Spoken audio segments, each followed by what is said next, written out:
Hello everyone, welcome to Blue Dragon Universe. This is Urban, and we'll be going through SP1. Although we are calling it deep dive, this is the name of the course, and this video will be jointly part of our SP1 course as well as will be presented in the YouTube.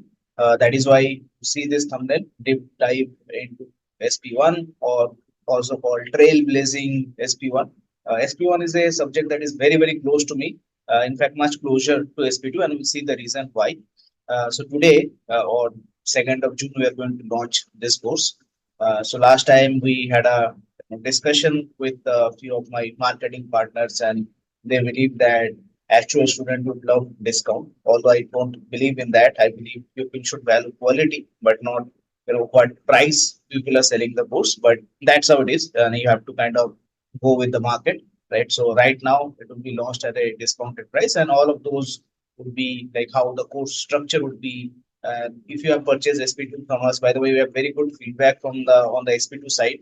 Now, once again, I'll be releasing those, or our team will be releasing those feedback. So make sure that you are following our LinkedIn page. If you are seeing this video on YouTube, that would be given in the description section. So you must follow our LinkedIn page. All our course related details and everything will be first, kind of shared in the LinkedIn page, and then it will be shared other elsewhere. And you can also follow our Instagram page.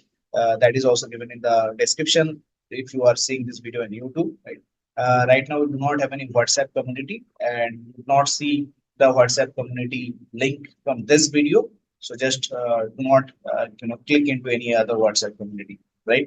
So without any further delay, let's move on and see what we have to discuss today. So the most important points about SP1 is SP1 and SP2 are very similar, and that's why I mentioned that SP1 is very close to my heart and more closer to SP2.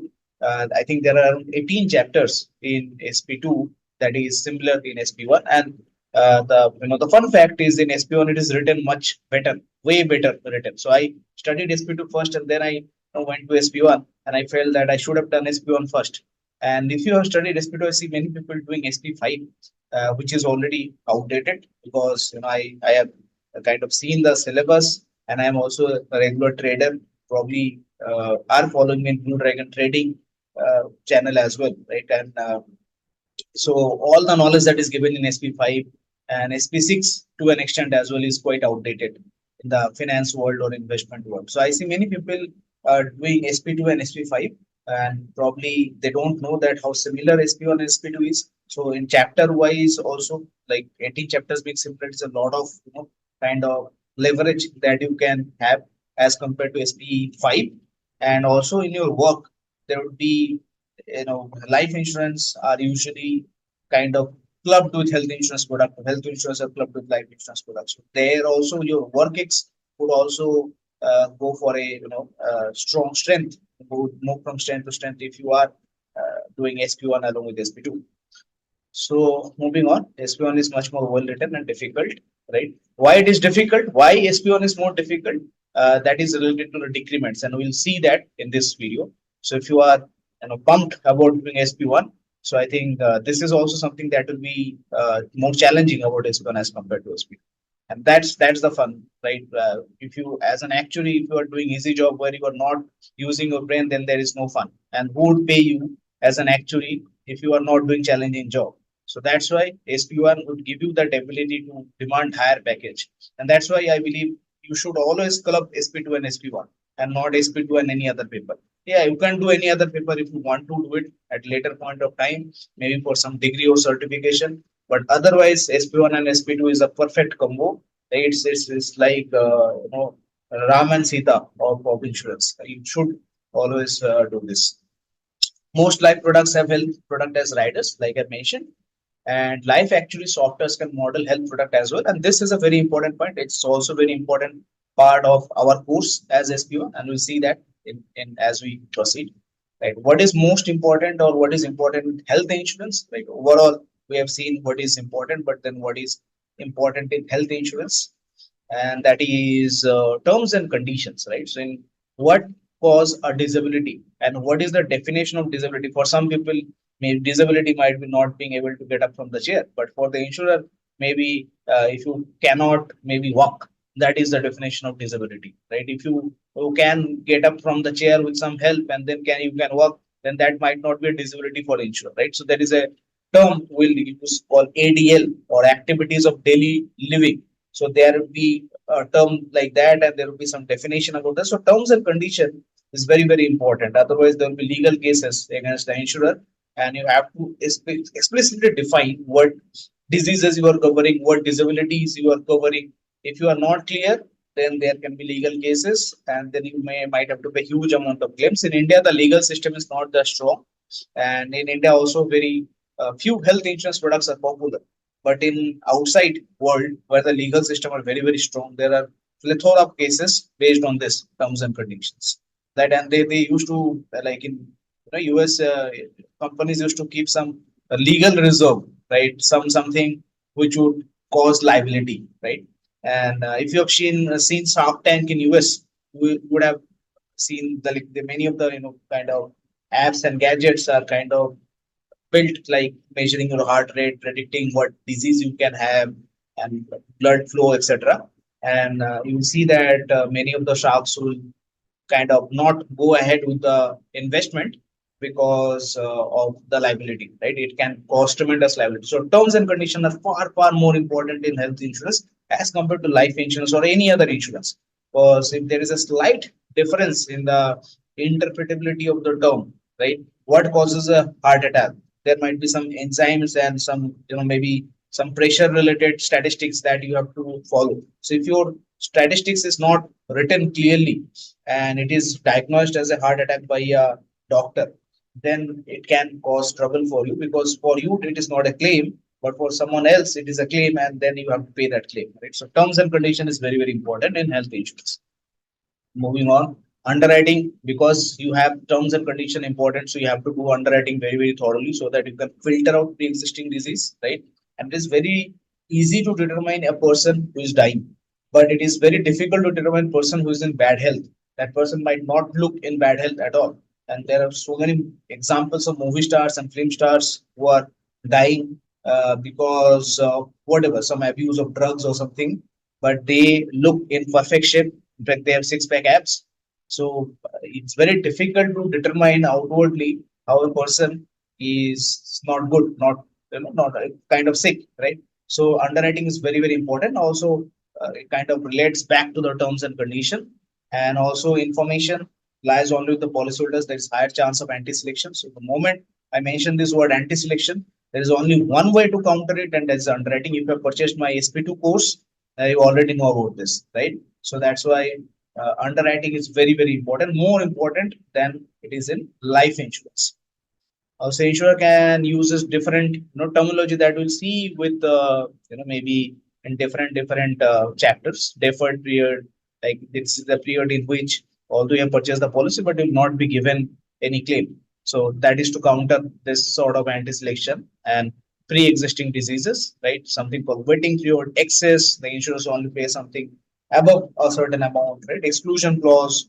The insurer will not cover this disease, right? So that's once again these are related to terms and conditions. So in order to kind of protect against such anti-selection, insurer is inserting different terms and conditions which are not present in life insurance, because death is a certain event, right? If someone has died, then that person has died. No one can question death. But disease is not a certain event, right? There are many definitions of disease, and that's why terms and conditions are very, very important. So I hope you are clear about that. And also health products have tax benefit, which is over and above ATC. It's given by ATD. And I don't know if this section should be present after the election. The election result are coming on 4th, and maybe in the next budget or this budget, all these sections might be removed, and new tax regime would be the only regime which do not care for any investment. And then, like once again, then there will be some problem or trouble with the revenues of already kind of dying sector of the insurance. In the I'm talking about the Indian core insurance, right? You will see a lot of mergers happening. It's not doing well. In fact, in our LinkedIn page, we also did a poll. Although many people believe that Indian insurance sector is shining, personally, if you ask me, I think it is drowning, and it's just matter of time that there will be only two, three players in the insurance industry. Something that happened with the telecom sector. It boomed at a point of time. Then now it's so much competition, and there is no brand, right? There is no brand there. Nobody would like to purchase Airtel because it gives better network. Somewhere we have all accepted that you will have to, if the network gets disconnected, we have to call again. It's not that we can believe in the network, right? Same thing is happening in insurance, because all these tax benefits are removed. Sadly, kind of in India, people purchase those products for tax benefit. If this tax benefit are removed, like for insurance product, it's called 80D and not 80C. The section is 80D. If these tax benefits are removed, imagine what would happen to the revenue of the insurance industry for health and life. And if there is no revenue, how can they employ actuaries? So, if you ask me, not good, right? That's why you need to augment your maybe repertory with what can I say, with other skills like AI and everything, because those are coming, right? That field is booming. So obviously AI is a domainless thing. If you are strong in one domain, then you can apply AI in that domain. That's where it is kind of, it is important. I Once again, we did a poll for AI as well, and we saw most people believe that AI is just a buzzword and it is not relevant, and that's why majority is wrong, right? Majority believes that insurance sector is booming. I don't think so. Majority thinks AI is just a buzzword. I don't think so. We have already seen the power of AI. It is just 1% or 2% of the real power. It has not even shown the actual power. So if you are building in that domain, building a knowledge in that domain, you are going to well, right? And obviously people who have knowledge, when there is lack of revenue, when there are only few people who you can employ, obviously people who have knowledge would be better.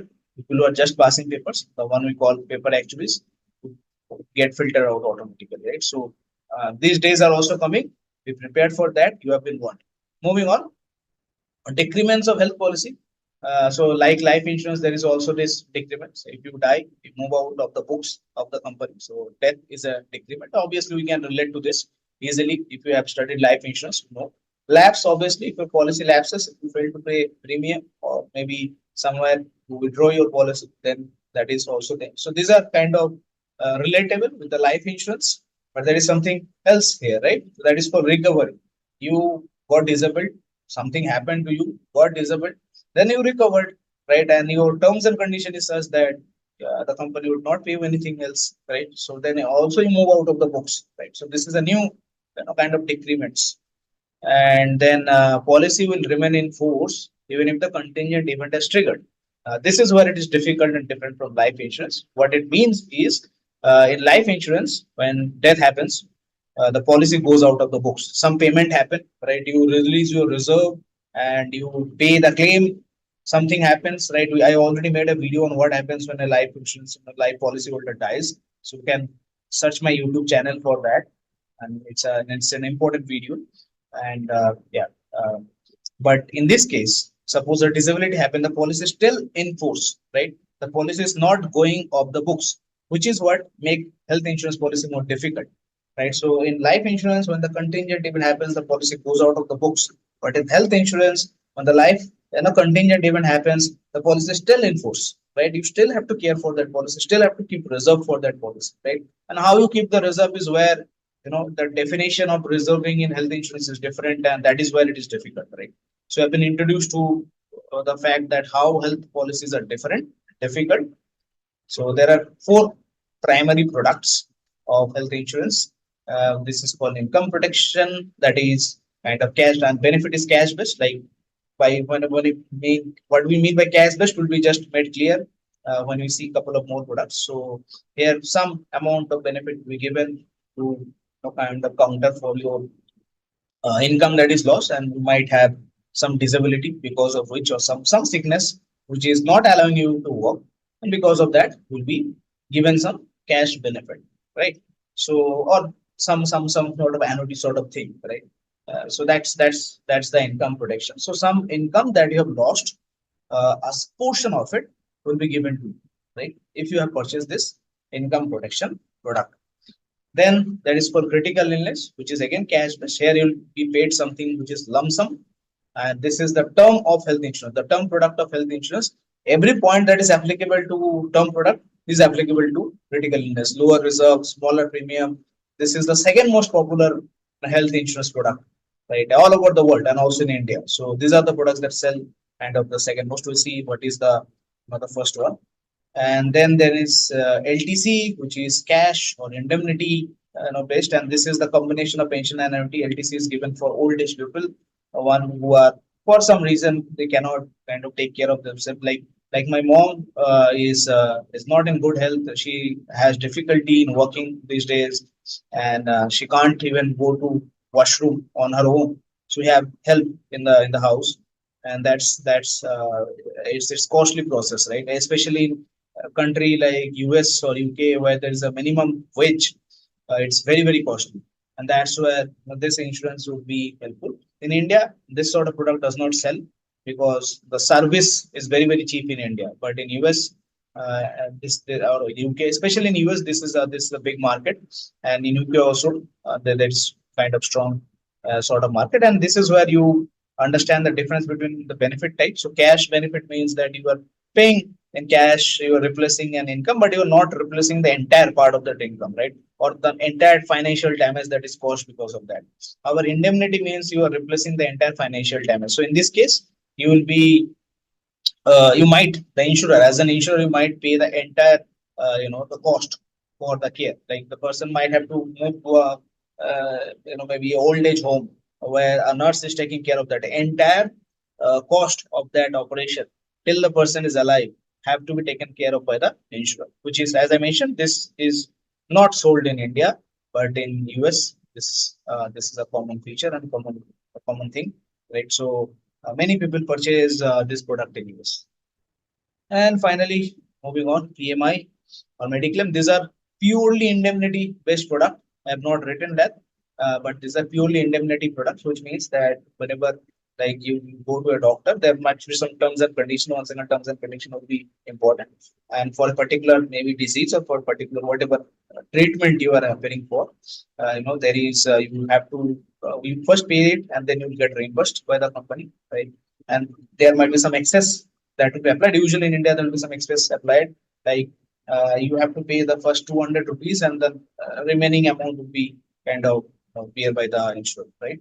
So these are the Mediclaim policies, which are very popular, like Hospicash, where your hospital bill will be settled through cash. Like you don't have to pay it at all. The insurer will pay or take care of the hospital bills if you visit a hospital where the insurer has some pre arrangement, right? So then the entire bill will be paid by the insurer. So there are so many examples like that. These are the most popular. Like I mentioned, critical illness is the second most popular in India.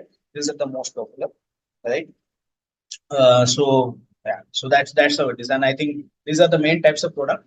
And once you understand the nitty gritties of this product, and you will be able to write answer to any question, any degree, right? And we'll have something extra for SP1. So we'll also cover that, right? So this is very important that you understand whatever is whatever the product structure is, and how the cash flows of those products are, and how we reserve for those products, right? So once you understand that, like writing answer for SP1 is very easy, and you can generate your own point. And we have something special, like I mentioned. So reserve, obviously, there is something called ALR, which is nothing but what we keep in life insurance, like we call that gross prospective reserve or whatever. So that simple thing is called ALR, standing for active life reserve, means people who are not disabled. For them, we are keeping reserve. That is called active life reserve.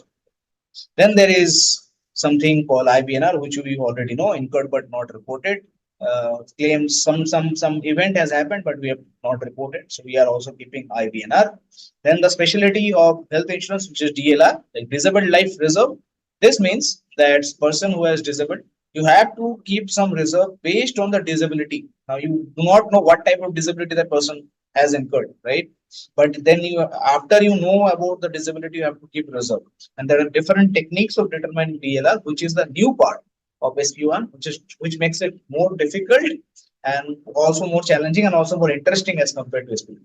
So this is DLR, right? Disability life reserve. And then also we have unearned premium reserve, which is for group policies. Once again, this is similar to life insurance. The premium you pay, you not earn it till 1 year passes or the term duration of the term passes. So that any premium deficit for the claims and expenses. For that, you leave the unearned premium reserve, right? So anyone who has purchased my SP2 course would probably all already be familiar with this. If you are not familiar and you have cleared SP2, then you have to question yourself what have you studied in SP2. This should be very, very clear to you. I have seen questions asked in SP2 from this and also in SP1 from this. So unearned premium reserve is another type of reserve that we keep. So you can see there are four type of reserve that we keep for life insurance, health insurance policy, right? Which makes it once again more difficult. DLR being the most difficult and the new one. Moving on, so now we come to the SP1 course structure. So today, that is 2nd of June, it will be launched at 8 p.m. at discounted price. And you can all thank my marketing partner. This is not my idea at all. We'll come to the discounted price, but today it's going to launch. So first 6 chapters would be, kind of, which is the most important section, which will cover all this, all this product, the types and the natures and how different terms and conditions apply. So first 6 chapters will be kind of covered by 8th of July 2024. Today we'll be launching with a revision of SP2 and basic the concepts of SP2, which is very, very important for SP1. So that's why I mentioned SP2 and SP1 are very, very similar. So that along with that, this video would also be the part of the course, right? So that is obvious. And there'll be another video where I'll be taking you through introduction of all these four type of products, right? And then the remaining, 5 chapters or 6 chapters would be going deeper into all those, all those products, and we'll go chapter wise. So we'll go through, like if you have purchased our SP2 course, you know how we do it. So we'll go chapter wise and we'll cover every detail, the questions that is given in the chapters. Also, as I mentioned, SP1 is a very well written chapter. So if you have gone through the questions answers in the chapter, it is very, very easier to clear the exam questions, because I believe that it is so well written that if you understand the concept of SP1 or the questions that is written there, you are automatically prepared for the exam style questions. There is not much difference. So it's very, very important that you go through the questions, and obviously if you have purchased our course, we are going to cover that for you, right? Moving on, so 12 more chapters releasing on 30th June. So first release, sorry, this would be, let me just correct this. This would be 8th of June, right? It's not July. So first chapter, 6 chapters would be kind of, released on 8th of June, right? So this is the time, 8 till 8th of June, there will be discount available. After 8th of June, it will be back to its full price, and we'll see the price. Then 12 chapters, this is the, so you can call 8th of June as part 1. Then 30th June would be the part 2, right? So 30th June would be the part 2. 12 more chapters would be released on 30th of June. And finally, on 14th of July, 10 more chapters would be released, and that would be the end of the course, right? And somewhere between all of this, in one weekend, we'll have a live session, and I'll talk in a bit about that live session. That is our specialty, right? So this is the structure. It will be covered in 3 phases or 3 parts. Till 8th of June, there will be discount. After that, not a single rupee of discount would be there. 12 more chapters would be releasing on 30th of June, and then once your result comes out, IFOA or whatever, result comes out on 14th of July, everything will be there. So after 14th of July, you have enough time, whether you are preparing for, September exam from IFOA or November exam from II. So you have enough time, you can do all of those and complete all of those at your own pace. And I personally feel that if you are preparing for SP1, you should focus on the 6 chapters, and till 30th June, you should be very, very thorough with these 6 chapters, right? Which is releasing by 8th of June. And then you can take your time to go through the remaining chapters. But these 6 chapters would form the basis of SP1. And if you remember those 6 chapters, the remaining chapters will be very easy for you. So where we come in, what is our specialty? Right. So you see many actual coaching center, and these days we have seen advertisement like that calling people with 1 or 2 years of work ex and who have secured some corporate award, calling them stalwarts. So we don't call ourselves that, because I think it's kind of unethical to do so. But like we also believe in something that we are the expert, and we don't need to show that off to you. So that is where we what we can do is something that others can't do. So we'll show you modeling of a policy from scratch, modeling of a health policy from scratch in an actual software through a live session. Once you go through that exercise, every concept that you have, right, would be kind of crystal clear, right? But for that, you need to go through all the chapters. So this would be done somewhere in August, not before that, because we'll expect the people who are purchasing our course and all the courses is getting finished on August, July 14, right? So maybe by 15th of August, we will have go at least given one reading or one maybe one uh, uh, completion of the courses that we have released or the videos that we have released, and then the live software would make more sense, right? So this is our specialty. Only we can do that. Others can't do that because they call themselves stalwart, but we all know what you understand in one or 2 years. But once again, we have to give them the credit that they, the coaching centers are now they have moved towards experienced person teaching, at least higher papers. Because earlier it was the pension rejects who were kind of teaching. That is a hard fact, but that's how it is, right? Pension rejects were kind of dominating the actual coaching industry. Who themselves would be rejected in the interview, and they are kind of teaching, saying that because they pass the paper, they can teach. So that's how silly it is.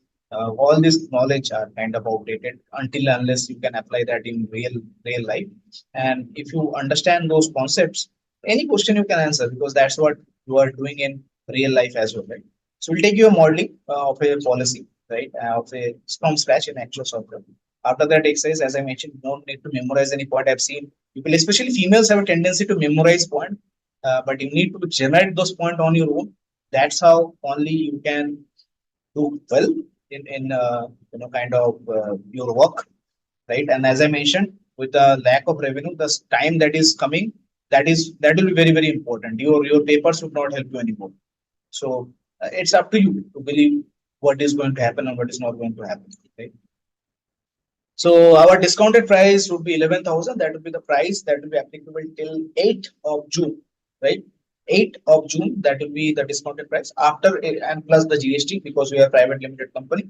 So after that, it will be full price. Sometimes I get queries like, can we cut the GST? So it is not possible because we are a we're an audited private limited firm. There might be other coaching centers who are not audited, who gets the payment in their GPay or whatever UPI, that is totally illegal. They can't do that. They are not paying their taxes. If you have formed a company or if you are working or taking money from people, you should not be doing that. But it's up to them, right? I can't comment on the ethics of other. But you should not be asking for this. Like, can we just pay the UPI, uh, or can we just do the UPI of 11,000? Because we get this query, so that's why I'm explaining this or maybe making this point clear. It's 11,000 plus GST, which is 18%. So you can't ask for that, right? So it's a private limited company, and that's why it will be like that. And finally, make an informed choice, right? There will be other, maybe there are other coaching center also who are teaching SP1. So why should you, why should not you take their course, and why should you take our course, right? So you should, go by whatever data you have, and then make an informed choice that whose course you should purchase, because 16,500 here is not a small amount, right? So you you have to make that informed decision, right? So that's it. So that's it about the video. If you have any question, answer. If you are watching this video in the YouTube, you can ask that. This obviously the link of this video will be given in the LinkedIn page, so you can ask any question there as well, and my team will get back to you. And look forward to the 8 p.m. launch for this, right? So okay, see you in future videos. Please like, share, subscribe, share this video with your friends because this is very important for us. If you share this video with your friends, if you have a batch of students, if you have a group of friends who are appearing for SP1, please share it with them. And also maybe SP2, SS7, CP2, CP3, all this. Go check out our website. That the link is in the description, and you can purchase all of those courses, right? So with that, I close this video. See you in future videos.